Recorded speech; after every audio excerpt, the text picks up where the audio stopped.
and welcome to She Did That, the podcast that celebrates the women shaping the promotional product industry, one bold idea, one fearless leap, and one inspiring story at a time. I'm Emily Codner, here with my fabulous co-host, Amelia Model. Every episode, we will be chatting with trailblazers, innovators, and everyday boss babes who are making big waves in our space. One product, one pitch, one bold move at a time. And today's guest with us is Carmen Elise. She is the founder and CEO of Award Maven. Love the name, by the way. She's got a story worth hearing, a journey worth celebrating, and you guessed it, she did that. Welcome, Carmen. Thank you for joining us today. Yeah, thank you guys so much for having me. I'm excited to be here. We're excited to have you. And while we know you are a boss babe since you are a CEO and founder, and you are clearly fabulous, why don't you introduce yourself to our audience and tell us how you got into the promotional products industry? Yeah, so I think like most people, I kind of tripped into the promotional products industry. I didn't grow up as a little girl thinking one day I'm going to sell awards. Yeah, but I was working at a pet food supply store, making $10 an hour, kind of hating life and trying to figure out what was I going to do with mine. Had no idea even what I was good at. And a friend of mine was like, hey, my parents are hiring a sales assistant at their company. The company manufactured awards. And I was like, literally anything is better than this. So I was like, yes. Started working there, and from there developed a really intense passion for the niche industry of awards and the less niche industry of promotional products. So that is awesome. And we always ask that question, and I would say 97% of the answers are I stumbled on it, I fell upon it. If you go back to older generations, they're like, I saw it on Career Builder or a newspaper or so but you hit the mark. Promo found me. So well, that's awesome. Okay, so with that being said, we backtrack a little bit. So you've now spent more than a decade in the awards industry and evolved from sales leadership into innovation and systems building, which sounds not fun to me, but I think you're loving it. What was the moment you realized the industry needed more than great customer service? It needed transformation.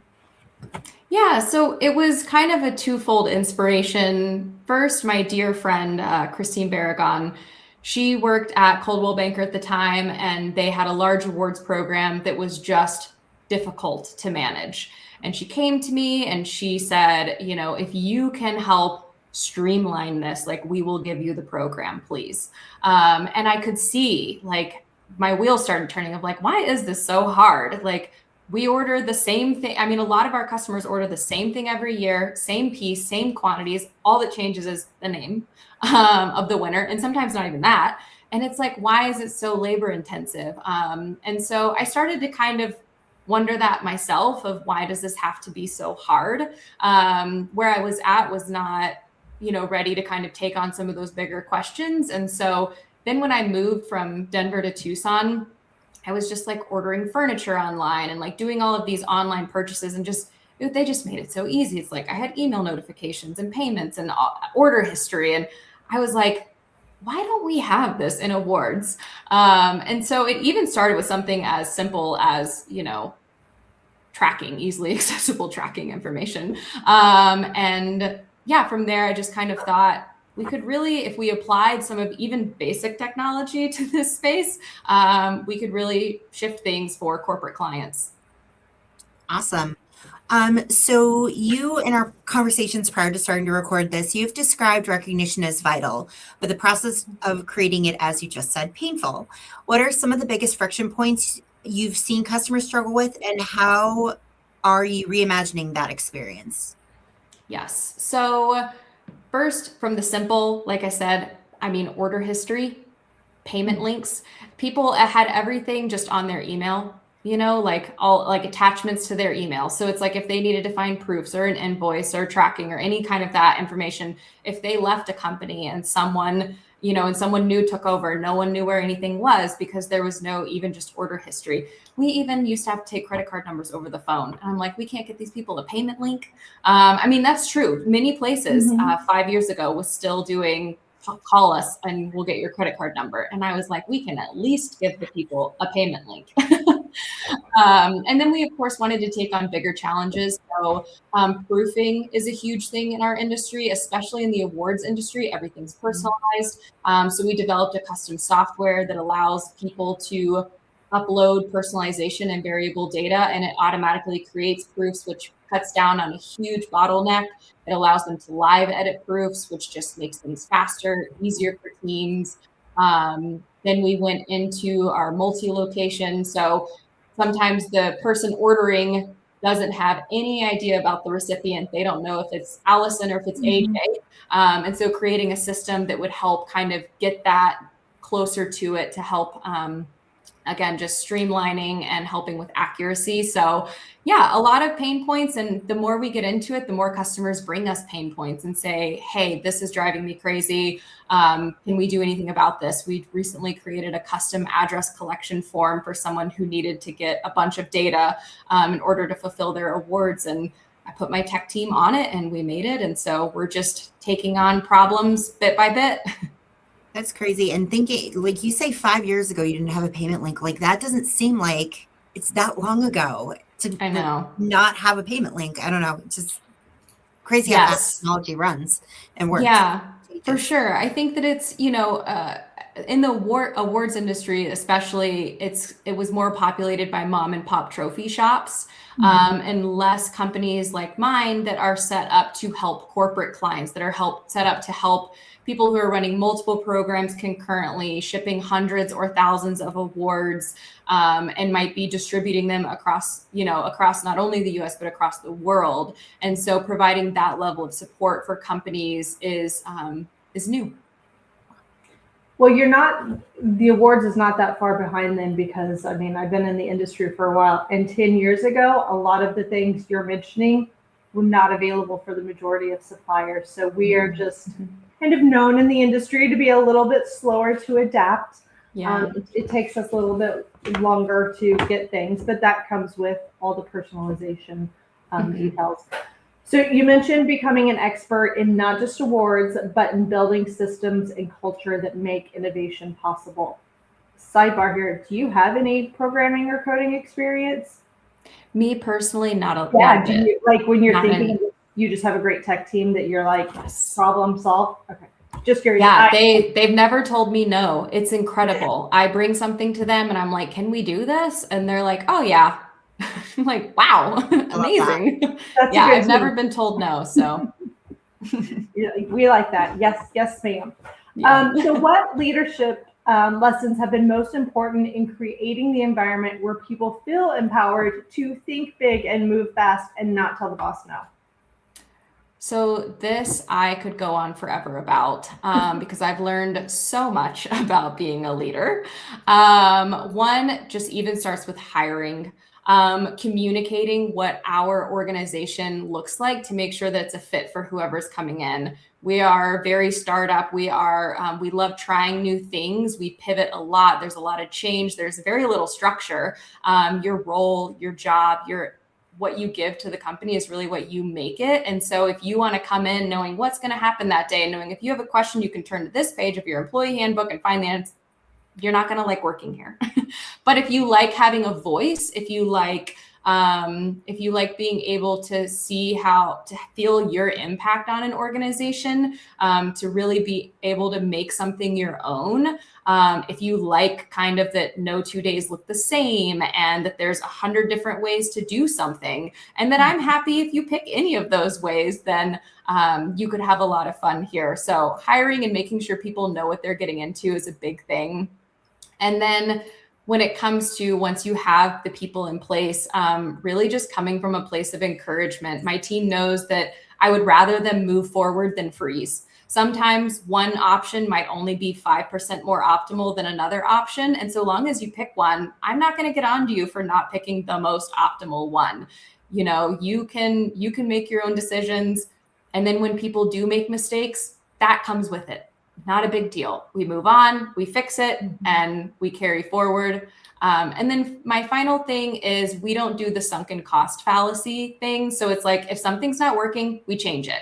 everything that we implement is temporary until something better comes along. So it keeps this feeling of innovation because, we'll try, like when AI first started, we all had ChatGPT, and then we were like, actually Gemini is better and it's included with our whatever. So then we used Gemini, and then we were like, you know what, actually now let's do Claude. And now that we're all on Claude, we're like, actually, we think we're going to go back to ChatGPT because we will just, we will keep changing things so that we're always, functioning and looking forward to what's next. What could we do better? How could we be better as a team?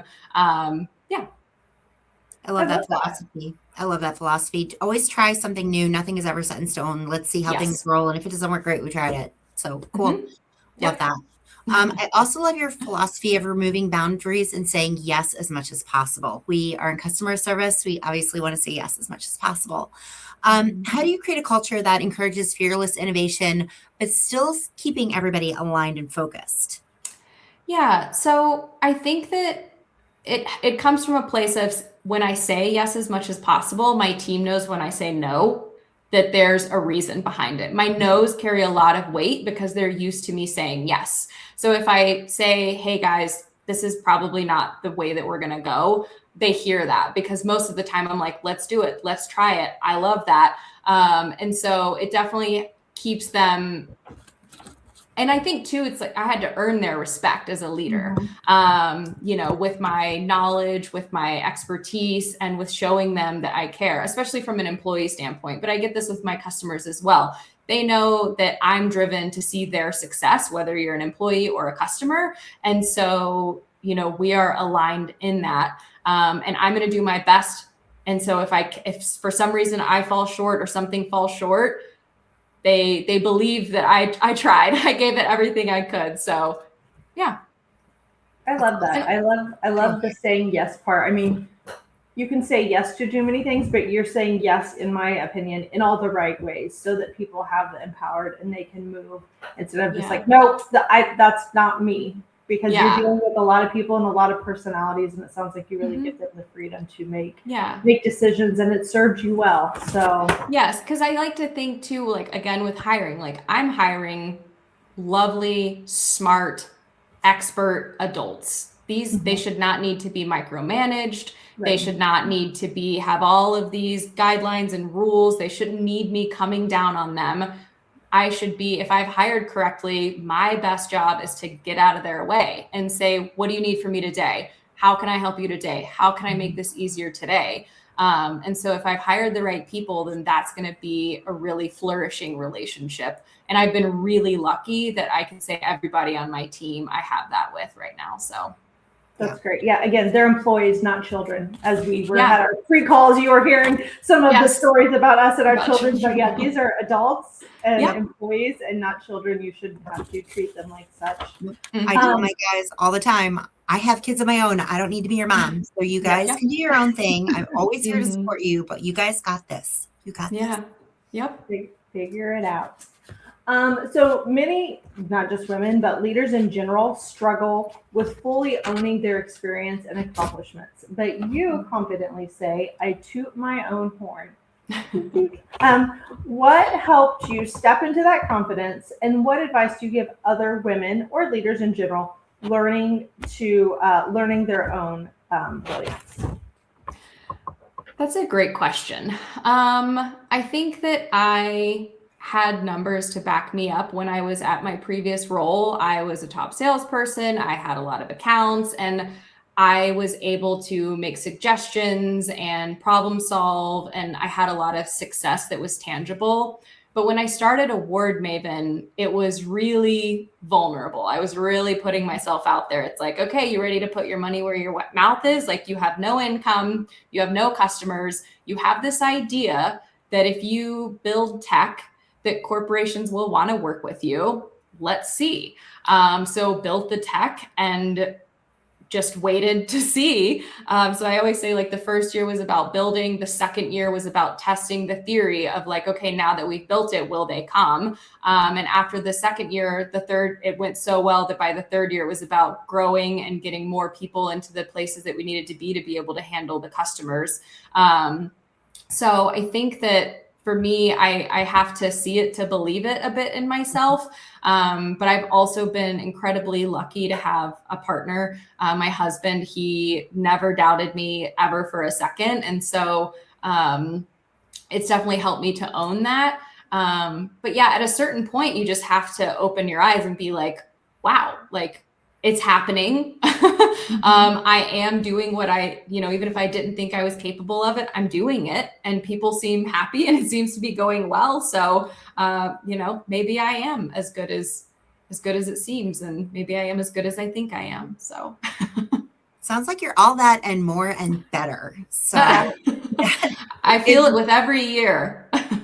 Awesome. Well, that is a great way to end this conversation. Carmen, thank you so much for being here again. And thank you to everyone else for joining us today. We look forward to seeing you next time. But for now, take it in, be inspired, then go do that. Have a great day. Thanks, guys.